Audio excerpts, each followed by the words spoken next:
नमस्कार, मैं हूं प्रशांत कुमार और आप देख रहे हैं हमारी खास पेशकश 1084 का इंसाफ। आज हम इतिहास के उन पन्नों को पलटने जा रहे हैं, उन पन्नों को खंगालने जा रहे हैं जहां इंसाफ कहीं खो गया है, जहां लोगों की पलकें आज भी गिली हैं, जख्म अभी भरे नहीं और इंसाफ भी मिला नहीं। जी हां, आज हम 84 के दंगों के पीड़ितों का दर्द, उनकी तकलीफें लेकर आपके सामने हाजिर हैं, ताकि उनके हिस्से का हक उन्हें मिल सके, ताकि वो अपनी तकलीफों की छांव से बाहर आ सके।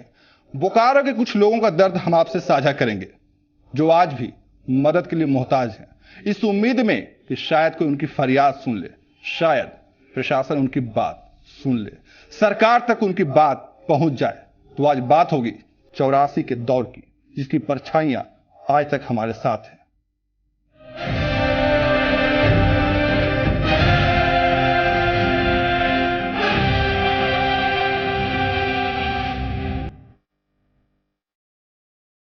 सबसे पहले बात बोकारो के उन परिवारों की जिनकी आंखों में आज भी सिवाय आंसुओं के और कुछ नहीं है।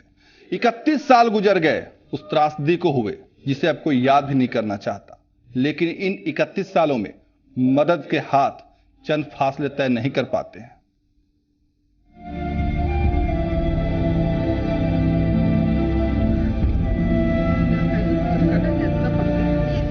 आंखों में आंसुओं और होठों पर सिसकियों के सिवा और कुछ नहीं दिखता है। ये आंसू बरसों से थम नहीं रहे, बहते ही जा रहे हैं। वो 1984 का दौर था। साल 84 ने ऐसे जख्म दिए जिसकी यादें जहन से जाती नहीं। आंसू हैं कि अब भी थमते नहीं। 31 साल गुजर गए, लेकिन जख्म आज भी ताजा है। फिर चाहे वो इंसानों के दिल में हो या फिर हमारी राजनीति में, ये जख्म आज भी ताजा है। 84 में जो तांडव हुआ था, जो दंगा हुआ था, उसका सबसे ज्यादा असर कानपुर में हुआ और फिर उसके बाद बोकारो में सबसे ज्यादा प्रभाव देखा गया। आज भी पीड़ित परिवार के लोग जब उस दिन को याद करते हैं तो आंखों से बरबसी आंसू छलक जाते हैं, पलकें भीग जाती हैं और दिल में एक टीस उठती है कि ये जख्म भरता क्यों नहीं। इन आंखों ने अपनों को खुद से जुदा होते हुए देखा था, अपने ही आंखों के सामने अपनों को बिछुड़ते हुए देखा था। इन आंखों में आज भी वो मंजर कैद है। इनका एक ही सवाल है कि उनका कसूर क्या था, और मलाल इस बात का भी है कि ये हाथ अपनों को बचाने में लाचार कैसे हो गए, कमजोर कैसे हो गए। आग लगा दिया तो हमने क्या हुआ, आग लगा दिया तो बोले क्या हुआ। उसके बाद में पूरा भीड़ जुट गया, घर से सामान पूरा निकालना, लूट मार सब एकदम सामान ले गया। उसके बाद में पता चला कि लाश मिला। फिर मेरे भाई से को भी पूरा काट उठ के सामने में देखे कि काट उठ के सब फेंक दिया। बोकारो की धरती पर भी हैवानियत का शैतान उतरा था। लोगों के खून बहे थे और परिवार के लोग बिछुड़ते चले गए, अपनों को लोग खोते चले गए। ये वो लोग हैं जिन्होंने अपनों को खोया है, जिन्होंने वो दर्द सहा है जो फिर कभी मिट नहीं सका। कितने नाम लिए जाएं, गुरु नानक, मंजीत कौर, बलदेव सिंह, सबकी कहानी एक जैसी है। किसी ने अपने परिवार के 3 लोगों को खो दिया तो किसी ने अपने परिवार के 6 लोगों को खो दिया। किसी ने अपनी आंखों के सामने अपनों को जलते हुए देखा तो किसी ने अपनों के टुकड़े होते हुए देखा। उस समय हम लोग अपने घर में बैठे हुए थे और हम लोगों ने सुना कि इंदिरा गांधी जी की किसी सरदार जी ने हत्या कर दी है, जिसके बारे में हमारे घर में किसी को कुछ पता नहीं था। हम लोग रात में तो अपने घर में ठीक ठाक से सारे कोई रहे। सवेरे जब हल्ला हुआ, चारों तरफ से देखे, बहुत सारी भीड़ आई हमारे घर के पास आके, जहाँ हमारा दरवाजा था, खिड़कियाँ थी, उसके सामने में मिट्टी का तेल पेट्रोल डालकर सबने आग लगा दी। जब सारे घर के खिड़कियां और दरवाजे जल गए तो हमारे हस्बैंड और ससुर जी और हमारे भैया घर से बाहर निकले।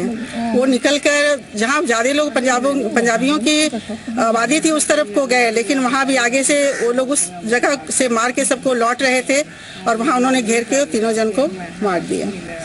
और यही है कि हमारी जो भी समस्याएं हैं, हम लोग चाहते हैं कि उसको दूर किया जाए और हमारी सहायता की जाए। पुरानी बातों को याद करते हुए आंखों में आंसू आ जाते हैं। लेकिन 31 साल बीत जाने के बाद भी हम कहां खड़े हैं? पहले अपनों को खोया और अब अपना हक पाने के लिए सरकारी बाबुओं और दफ्तरों में जिंदगी गुजर रही है। सरकार पर आस है कि सरकार के हाथ मदद में आगे आएंगे, लेकिन बरस पर बरस बीत रहे हैं। सत्ता में सरकार बदल रही है और उम्मीद अब भी बाट जो रही है। मेरे हस्बैंड की डेथ 84 राइट में हुई थी और सब घर बार भी लुटा गया था। आज तक हम लोगों को कुछ भी नहीं मिल पाया, खाली 3.5 लाख रुपए मिले हैं और बच्चे को भी कोई सेटल नहीं कर पाए हैं। पेंशन की गुजारिश है कि जो 84 से पेंशन देने की गुजारिश की जाए। माननीय प्रधानमंत्री जी से, डीसी साहब से, मुख्यमंत्री जी से मेरी यही गुजारिश है कि हम लोगों का दंगा पीड़ित वालों को दुख पीड़ित देखते हुए सहायता की जाए। सचिवालय जाते हैं, डीसी साहब के यहाँ जाते हैं तो यही कह देते हैं कि ठीक है आपका काम हो गया है, यही कागज पत्र में ही रह गया है, लेकिन आज तक हम लोग को लाभ नहीं मिल पाया है। उतने तो हम लोग कर्जदार हो गए हैं ले लेके। तो यही आशा थी हम लोग को कि पेंशन मिलेगी, घर मकान मिलेंगे, यह आज तक नहीं मिल पाया है। हम लोग को यही गुजारिश है कि 84 राइट से हम लोग की पेंशन देने की कृपा की जाए और हम लोग के बच्चों को सेटल करने की कृपा की जाए। 1984 में हुए भयानक दंगे के बाद कुछ को मुआवजे भी मिले तो कुछ के हाथ खाली रह गए। सरकार ने पेंशन की घोषणा की थी, लेकिन पीड़ितों की शिकायत है कि 2 साल तक देने के बाद वो भी रोक दी गई। अब आलम यह है कि इन परिवार वालों पर कर्ज का भूत भी सवार हो गया है।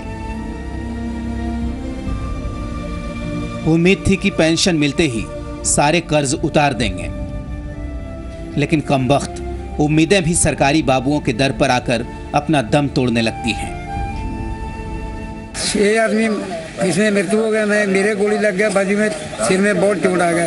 अपनी तरफ से मार के फेंके, कोई ले गया उठा के इलाज कराया। किधर लेटर मेरे पास है, 60 आदमी का लेटर है जितने मंत्री है, लेकिन सुनाई कुछ नहीं। यहाँ डीसी नहीं सुनता, यहाँ का कोई आदमी सुनने वाला है ही नहीं। हम लोगों के बहुत दिनों के बाद 2006 में सरकार ने घोषणा की कि डेथ केस वालों को मुआवजा मिलेगा। हम लोगों को 3.5 लाख रुपया का मुआवजा मिला और बाकी लोगों को पेंशन देने की बात हुई थी। जो पेंशन हम लोगों को लागू हुई 2008 में और 2008 में लागू होके 2 साल तक कभी 2 महीनों की, कभी 3 महीनों की इस तरह मिली और उसके बाद हमारी वो पेंशन बंद हो गई।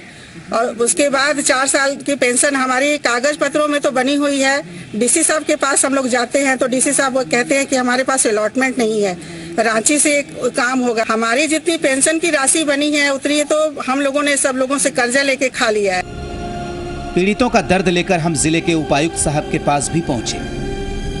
साहब का कहना है कि उनकी कोशिशें जारी हैं।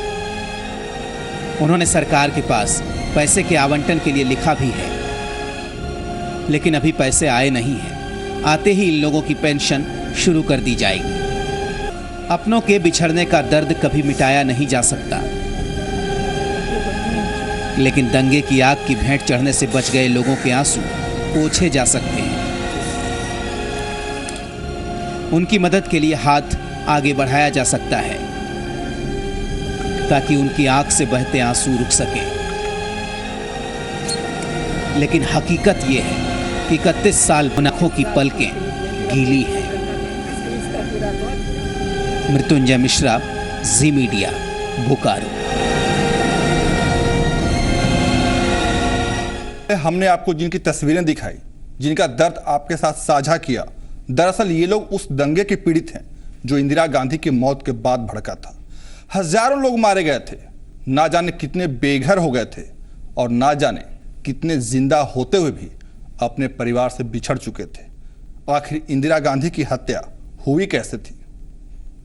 जब मेरी जान जाएगी तो मैं कह सकती हूँ कि एक एक खून का खतरा जितना मेरा है, वो एक एक खून एक भारत को जीवित करेगा, भारत को मजबूती देगा।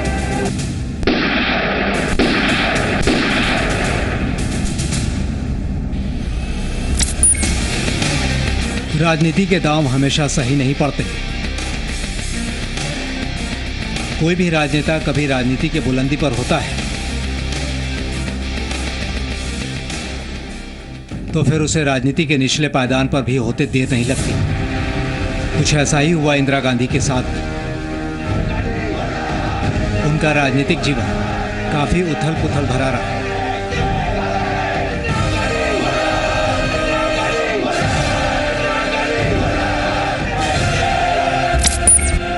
स्वर्ण मंदिर। इस स्वर्ण मंदिर का इंदिरा गांधी के जीवन में, उनके राजनीतिक सफर में खास स्थान रहा है।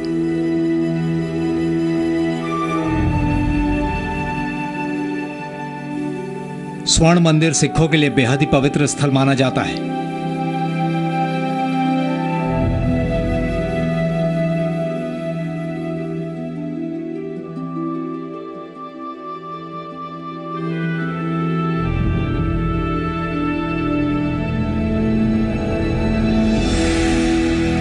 लेकिन 1984 में हालात अनुकूल नहीं थे।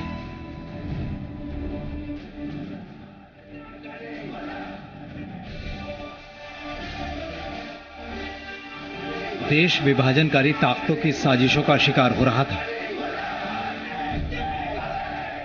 भारत को तोड़ने की साजिश रची जा रही थी। देश पर खतरा मंडरा रहा था। और फिर स्वर्ण मंदिर में चरमपंथियों के घुस जाने के कारण तत्कालीन प्रधानमंत्री इंदिरा गांधी को वहां सेना भेजनी पड़ी, हस्तक्षेप करना पड़ा।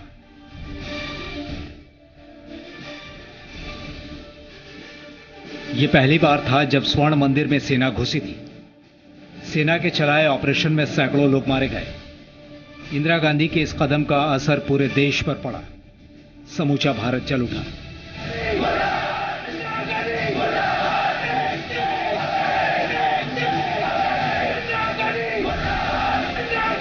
देश भर के सिखों में इंदिरा गांधी के प्रति जबरदस्त असंतोष और गुस्सा भड़क उठा। दंगा भड़कने लगा।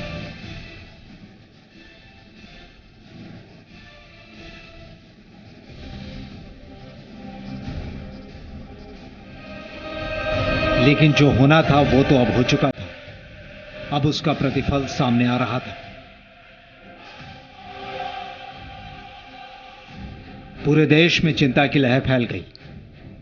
पहले से ही हालात ठीक नहीं थे और अब तो हालात और भी बदतर होते जा रहे थे।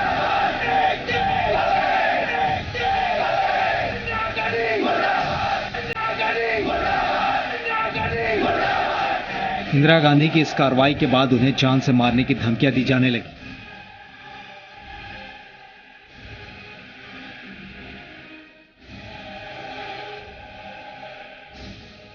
इंदिरा गांधी की सुरक्षा में तैनात अंगरक्षकों में सिख भी शामिल थे। पार्टी में मांग उठने लगी, सिख अंगरक्षकों को सुरक्षा से हटाया जाए, लेकिन इंदिरा गांधी इसके लिए तैयार नहीं हुई।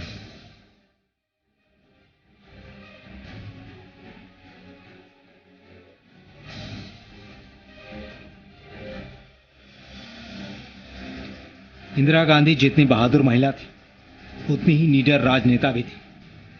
धर्मनिरपेक्षता में उनका विश्वास था, लिहाजा वो सिख बॉडीगार्ड्स को हटाने के लिए तैयार नहीं हुई। लेकिन क्या उनका यह फैसला सही था? सुबह का वक्त था। 31 अक्टूबर की तारीख थी। यह उसी तारीख की सुबह थी जिस दिन इंदिरा गांधी की हत्या हो जाती है। यह दिन भी हर रोज की तरह ही शुरू हुआ था, लेकिन यह दिन हर रोज से हटकर साबित हुआ।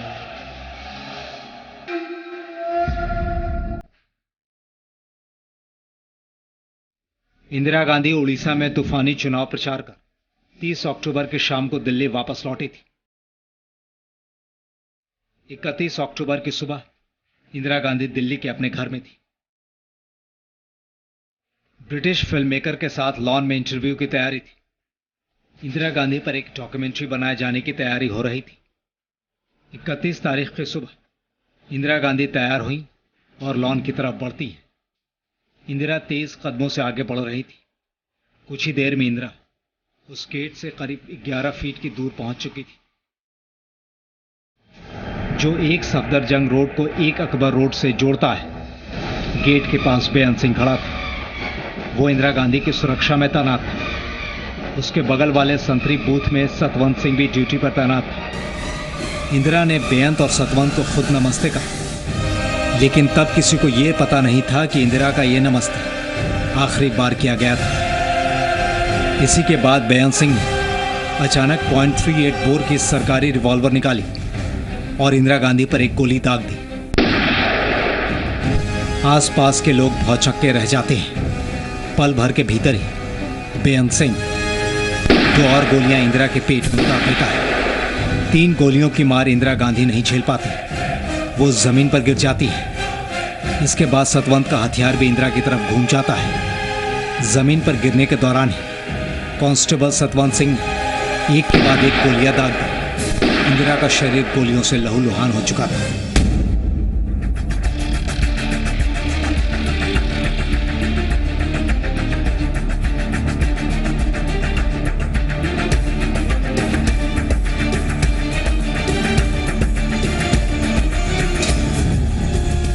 गोलियों का शिकार होकर इंदिरा गांधी जो एक बार गिरती हैं तो फिर कभी नहीं उठ पाती। उनकी हत्या हो चुकी थी और फिर उसके बाद पूरा देश नफरत और गुस्से से भर जाता है। सिख समुदाय के खिलाफ लोगों का गुस्सा भड़कने लगता है और जब वो फूटता है तो पूरा देश उसमें जलने लगता है। उस दौर की तपिश आज भी बाकी है।